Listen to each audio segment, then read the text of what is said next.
Uči, pojď sem! Ke mně!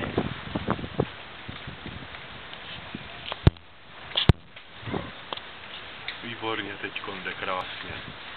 Očiku, tak pojď. No máš ty nohy krásný, jsi krásnej celý. Ono prší, co? Mandi, pojď z toho deště.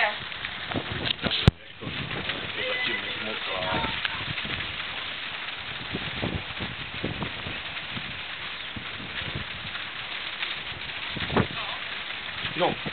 Dobrý, já jenom, že jí pošlu video, víš? Já to dám na YouTube, teda bude tam i hlas můj, ale že ho takhle uvidí krásně.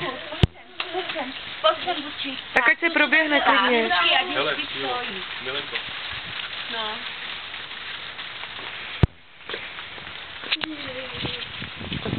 Pojď sem, Dučánku, pojď ke mně, tak.